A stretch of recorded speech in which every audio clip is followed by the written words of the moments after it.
बिस्मिल्लाहिर्रहमानिर्रहीम। अबू दाऊद ने अपने करीब बैठे हुए सरदार के कान में कुछ कहा और वह उठकर बोला, सुल्तान मुअज़्ज़म, अब तक मुजरम जो कुछ कह चुका है वो इससे अपनी ज़ात को बदतरीन सज़ा का मुस्तहिक साबित कर चुका है। इसलिए हमारी दरख्वास्त है कि इसे सज़ा का हुक्म सुनाकर दरबार बर्खास्त किया जाए। आपके जानिसारों के लिए मुजरम का यह गुस्ताखाना तर्ज कलाम नाकाबिल बर्दाश्त है। बाकी सरदार और उलमा यके बाद दिगरे उठकर उसकी तायीद करने लगे। बदर बिन मुगीरा ने कहा, बदनसीब है वो शख्स जो ऐसे लोगों को अपना जानिसार समझता हो। अबू अब्दुल्ला, ये कौम की लाश पर पलने वाले गिद्ध हैं। तुम इनकी अयानत पर भरोसा करके अपने साथ गरनाता को भी तबाही की तरफ धकेल रहे हो।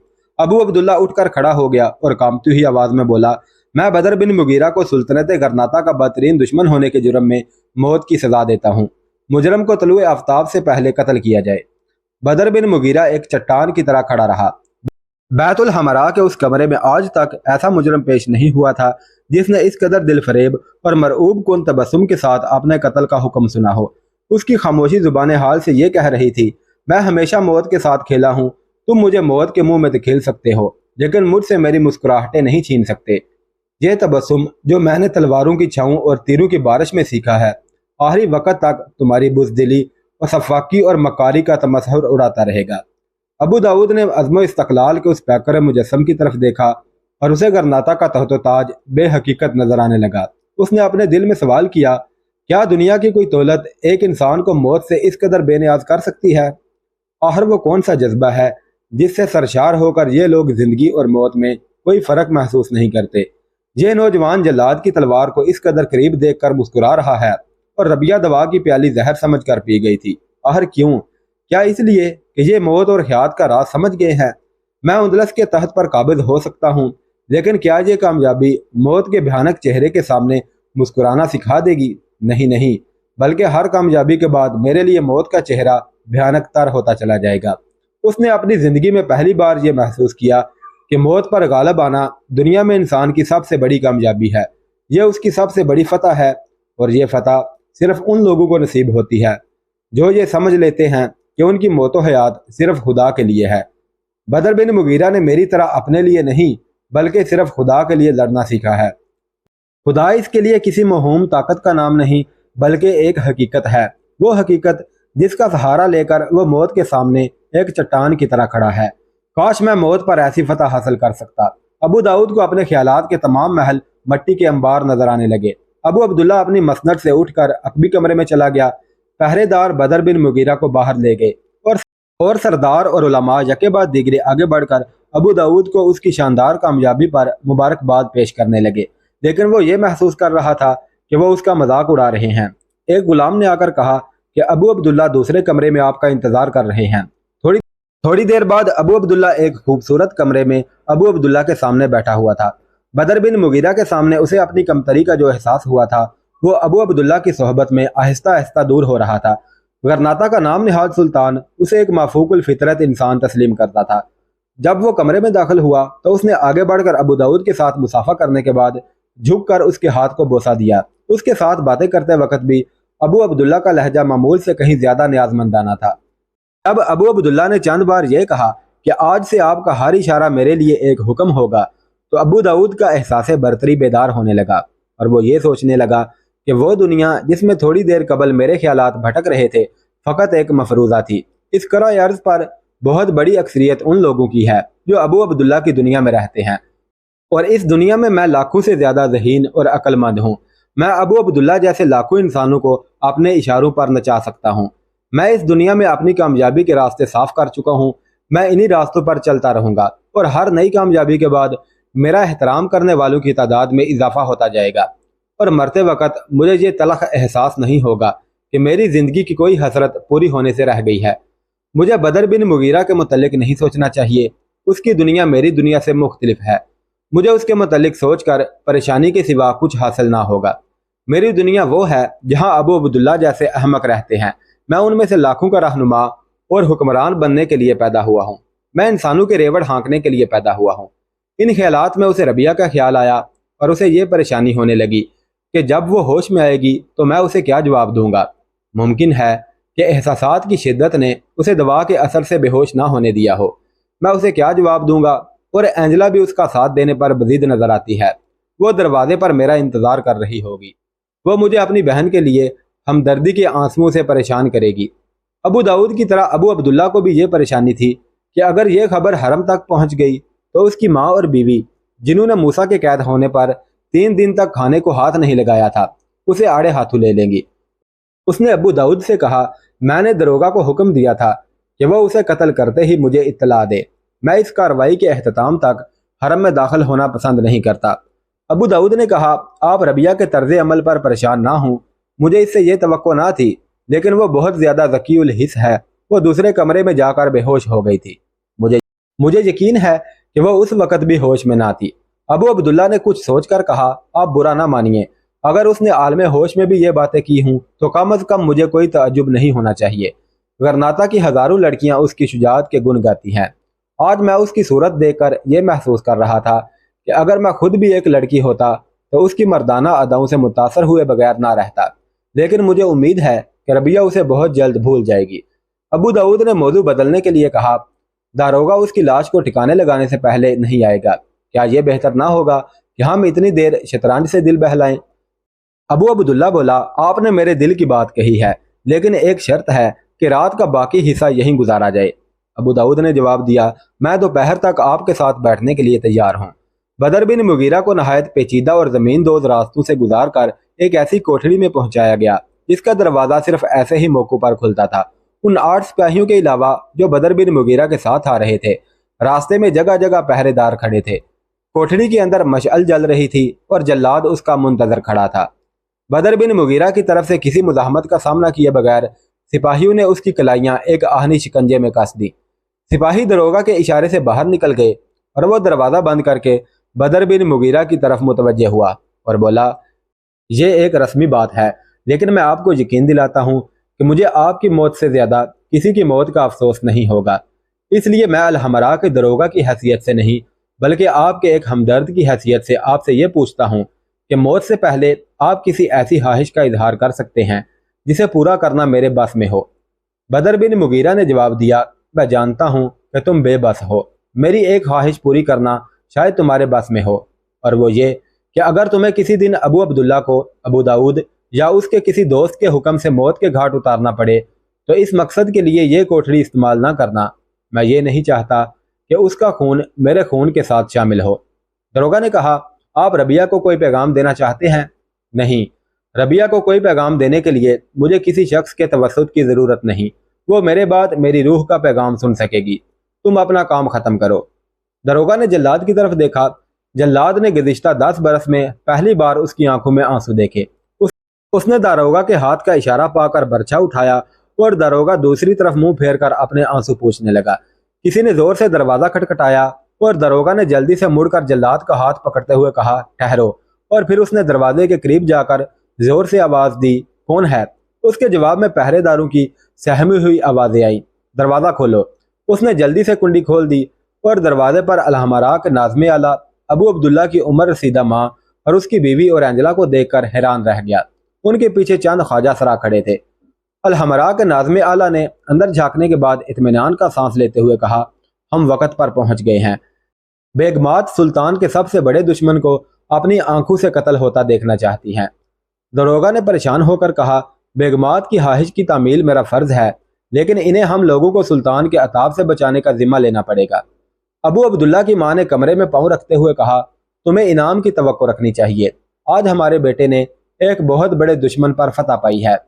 پھر اس نے خواجہ سرا سے کہا، ان تمام سپاہیوں کو جن کی ہوشیاری سے ہمیں اپنے دشمن پر فتح حاصل کرنے کا موقع ملا ہے، ہماری طرف سے انعام دو، اور ہماری طرف سے یہ درخواست کرو کہ ابو عبداللہ یا کسی اور کو اس جگہ ہماری آمد کا علم نہ ہو، وہ بات بات پر بگڑ جانے کا عادی ہے۔ ناظم اعلیٰ، بیگمات اور اینجلا کے اندر داخل ہونے کے بعد داروغہ نے دروازہ بند کر لیا اور کہا، آپ مجرم سے کوئی بات کرنا چاہتی ہیں؟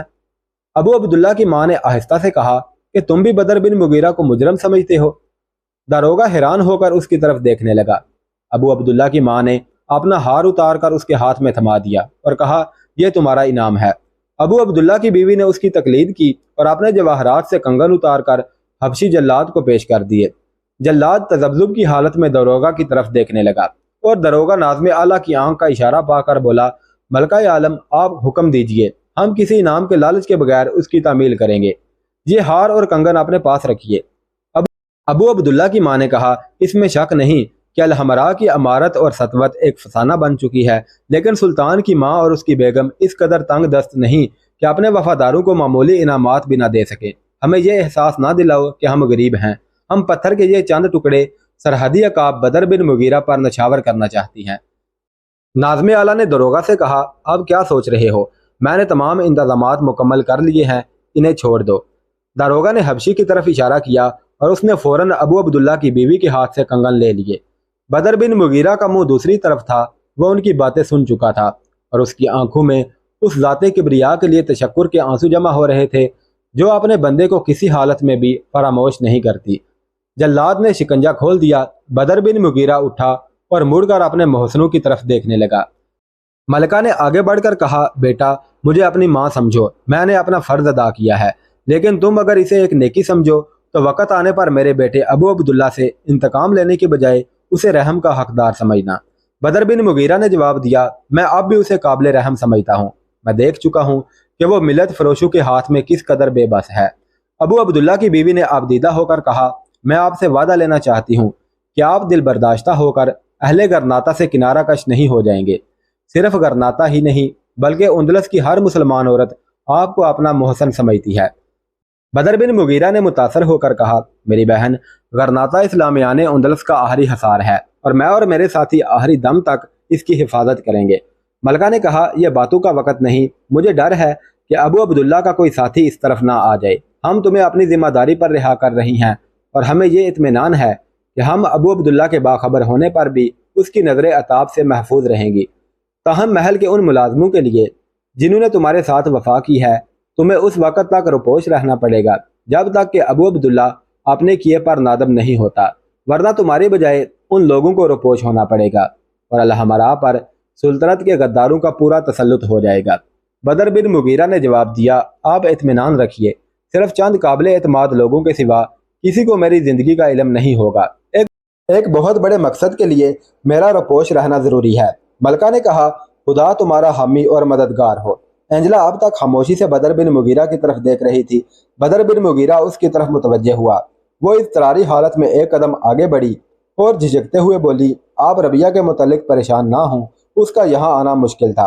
अबू अब्दुल्ला की बीवी ने कहा, हम एंजला के शुक्रगुजार हैं कि उसने हमें बरवकत खबरदार किया। बदर बिन मुगीरा ने अपने होंठों पर एक एहसान मंदाना मुस्कुराहट लाते हुए कहा, एंजला, तुम्हारा तबीब यकीनन मुझसे तुम्हारे मुतल्लिक पूछेगा। अगर उसे कोई पैगाम देना चाहो तो मैं कासद का फ़र्ज अदा करने के लिए तैयार हूँ। एक सानिया के लिए एंजला की रगों का तमाम खून सिमट कर उसके गालों में आ गया। उस कोठरी में दाखिल होने के बाद उसकी सबसे बड़ी परेशानी ये थी कि काश वह बशीर बिन हसन के मुतल्लिक कुछ कह सकती। उसे उसका तज़किरा छेड़ने का मौका मिलने की उम्मीद ना थी और उसे यह भी एहसास था कि मौका मिलने पर भी उसकी ज़ुबान उसके दिल की तर्जुमानी से कासर रहेगी। लेकिन बदर बिन मुगीरा ने जैसे उसके लिए जन्नत के बंद दरवाजे खोल दिए।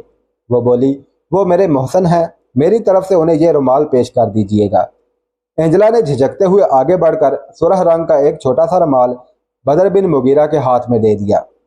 बेगमात अपनी नुस्वानी ज़कावत हिस्स से बहुत कुछ समझ चुकी थी, इसलिए वो खामोश रही। नाज़्म आला की तजवीज़ पर बदर बिन मुगीरा को एक तख्ते पर जो लाश उठाने के लिए कोठरी में लाया गया था लिटा दिया गया और उसके ऊपर चादर डाल दी गई। दारोगा ने कोठरी का दरवाज़ा खोल दिया। तीनों खवातीन बाहर निकल गईं। पहरेदार दरवाजे से चंद कदम दूर ख्वाजा सरा के गिर्द घेरा बांधे खड़े थे और वो उन्हें अपनी तरफ मुतवज्जे रखने के लिए अशरफियाँ बांटने में बुहल से काम ले रहा था। लेकिन बेगमात को आते देखकर उसने जल्दी जल्दी थैली खाली कर दी। एक सानिया के लिए दरोगा दरवाजे में खड़ा रहा। जब बेगमात कुछ दूर चली गई तो उसने बाहर निकलकर पहरेदारों से कहा, सुल्तान का हुक्म था कि इस कत्ल की खबर हम खुद तक महदूद रखें। मलका और छोटी बेगम सुल्तान की इजाज़त के बगैर यहाँ आ गई थी। अब अगर ये बात सुल्तान तक पहुँच गई तो वो बेगमात को शायद कुछ ना कहें, लेकिन हमारी शामत आ जाएगी। दारोगा ने 4 आदमियों को लाश उठाने के लिए अंदर बुला लिया और दूसरों को जाने की इजाज़त दे दी। थोड़ी देर बाद ये 4 आदमी उस तख्ता को जिस पर बदर बिन मुगीरा लेटा हुआ था अपने कंधों पर उठाकर कोठरी से बाहर निकले और नाज़म और दरोगा के पीछे पीछे चल दिए। कुछ पेच दर पेच रास्तों से गुजरने के बाद वो एक दीवार के सामने रुक गए। यहाँ से आगे बढ़ने का कोई रास्ता नजर नहीं आता था। दारोगा ने नाज़िम आला के हाथ में मशअल देते हुए दीवार के साथ लगी हुई एक लोहे की किल्ली घुमाई। एक गड़गड़ाहट के साथ दीवार में एक दरार नमूदार हुई और ये दरार बढ़ते बढ़ते एक अच्छी खासी गुजरगाह बन गई और उसके साथ ही बहते हुए पानी का शोर सुनाई देने लगा। दारोगा के इशारे पर नाज़िम ने मशअल को एक तरफ रख दिया और उसके साथ बाहर निकल आया। सिपाहियों ने उनकी तकलीद की। इस दीवार से बाहर कोई 8-10 गज चौड़े और 5 गज ऊंचे चबूतरे के नीचे दरिया ठाठे मार रहा था। दारोगा के इशारे पर सिपाहियों ने तख्ता नीचे रख दिया। नाज़िम ने दारोगा के कान में कुछ कहा और वो सिपाहियों से मुखातब होकर बोला, तुम बरसों से मेरे साथी हो, इसलिए तुमसे कोई बात छुपाना मैं तुम्हारी वफादारी की तौहीन समझता हूँ। मैं तुम पर एक अहम राज ज़ाहिर करना चाहता हूँ। दरोगा को मुतज़ब्ज़ब देखकर एक सिपाही ने कहा, आप परेशान ना हों, वो राज हम पर ज़ाहिर हो चुका है और मरते दम तक हमारे सीनों में महफूज रहेगा। आपको ये बताने की ज़रूरत नहीं कि हम लाश की बजाय एक जिंदा इंसान को अपने कंधों पर उठा कर लाए हैं। दारोगा खामोश रहा और नाज़िम ने अपने बगल से अशरफियों की एक थैली निकालकर उस सिपाही को पेश करते हुए कहा, यह तुम्हारा और तुम्हारे साथियों का इनाम है। उसने कहा, नहीं नहीं, अहले करनाता के लिए सरहदी अकाब का जिंदा रहना हमारा सबसे बड़ा इनाम है। कुछ देर पसोपेश के बाद नाज़िम और दरोगा के इसरार पर अपने साथियों की रजामंदी देखकर उस सिपाही ने थैली ले ली। दारोगा ने इत्मीनान का सांस लेते हुए सवाल किया, दूसरे पहरेदारों को भी शक था कि हम उनकी जान बचाना चाहते हैं? नहीं, ताहम उनमें से अक्सर की यह ख्वाहिश थी कि काश मलका को रहम आ जाए। मुझे खुद भी मलका से यह तवक्को ना थी, लेकिन मक्तल का जायजा लेने के बाद मेरी तसल्ली हो गई। वहाँ खून का छींटा तक न था। नाज़िम ने कहा, अब तक जल्लाद ये कमी पूरी कर चुका होगा। तहते पर से बदर बिन मुगीरा ने चादर उतार कर एक तरफ फेंक दी और उठकर आगे बढ़ते हुए कहा, मेरे ख्याल में अब मुझे जिंदू की दुनिया में पांव रखने के लिए आपसे इजाज़त लेने की ज़रूरत नहीं। दारोगा, नाज़िम और सिपाहियों ने आगे बढ़कर यके बाद दीगरे उसके साथ मुसाफा किया। नाज़िम ने कहा, दरिया के इस किनारे से आगे हमारा दायरा अमल ख़त्म हो जाता है। पानी सर्द भी है और तेज़ भी। अगर आपको अपने बाजुओं पर भरोसा ना हो तो हम कोई और इंतज़ाम कर सकते हैं, लेकिन वक़्त बहुत थोड़ा है। बदर बिन मुगीरा ने कहा, आप फिक्र ना करें, वो ज़ाते अक़दस जिसने मेरी गर्दन से जल्लाद का हाथ रोक लिया था मुझे इन सरकश मौजों से भी बचा लेगी। नाज़िम ने कहा, बहुत अच्छा, खुदा हाफिज। आज आप अलहमरा के चोर दरवाजे से दाखिल हुए थे और चोर दरवाजे से निकल रहे हैं। हम उस दिन का इंतज़ार करेंगे जब आपके लिए अलहमरा का बड़ा दरवाज़ा खुला होगा।